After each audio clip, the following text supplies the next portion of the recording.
Bonjour, soyez les bienvenus dans ce podcast que j'ai intitulé Choisir l'extraordinaire, en pensant notamment à ce moment où Jésus interpelle ses disciples en leur demandant « Et vous, que faites-vous d'extraordinaire ?» en Matthieu 5, verset 47.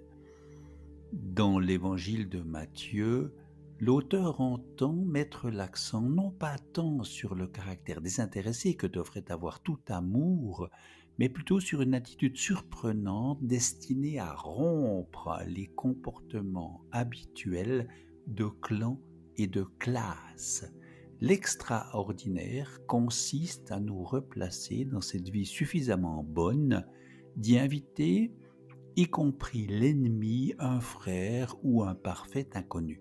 Il y a donc un bénéficiaire à qui est destiné un message, une invitation ou une incitation traduite en acte, en geste ou en parole.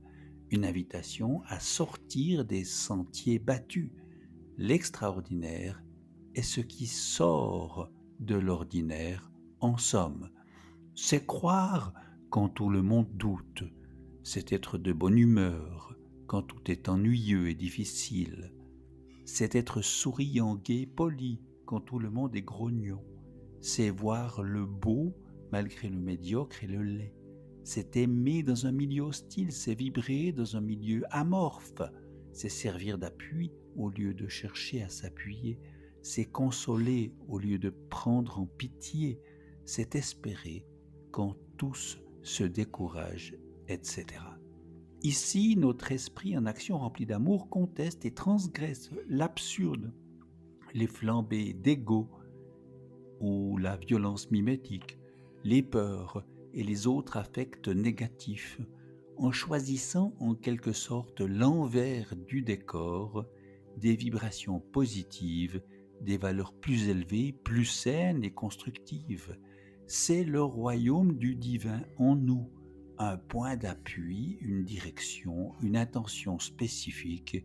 On peut la perdre ou la retrouver à tout moment, à condition de s'y exercer régulièrement.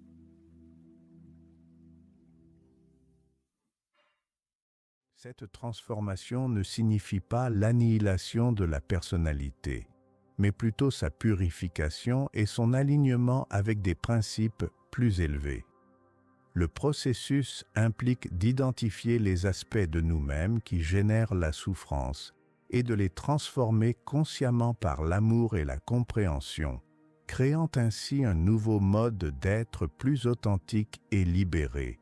L'application pratique consiste à identifier les patterns personnels générateurs de souffrance comme l'autocritique excessive, le besoin exagéré d'approbation ou les peurs limitatrices.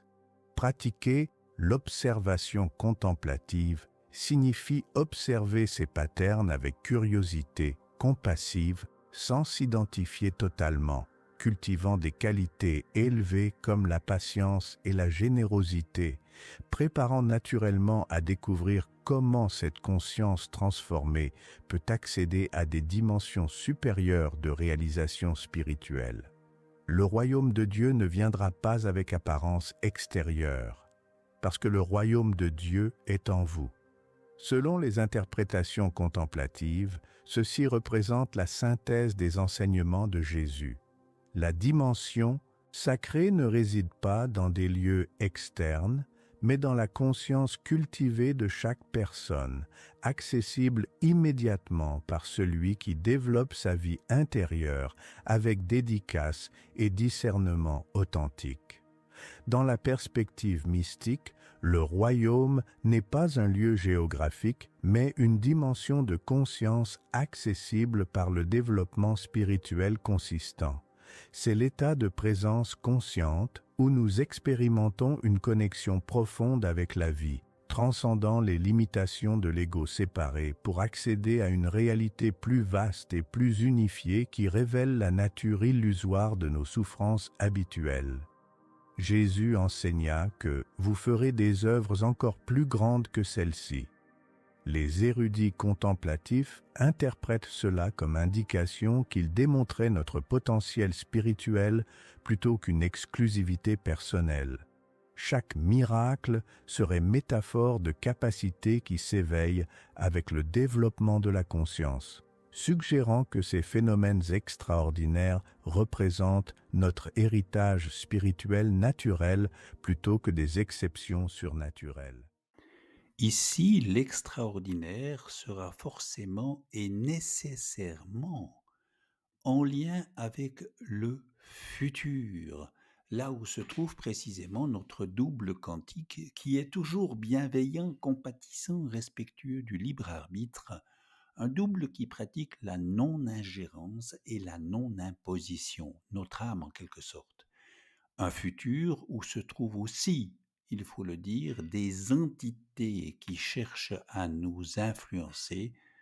Il y aura donc une lutte, une bataille, une hygiène spirituelle à consentir, un tri à faire, des vibrations positives à privilégier sans se décourager, en sachant que notre double quantique nous est une aide et un précieux soutien.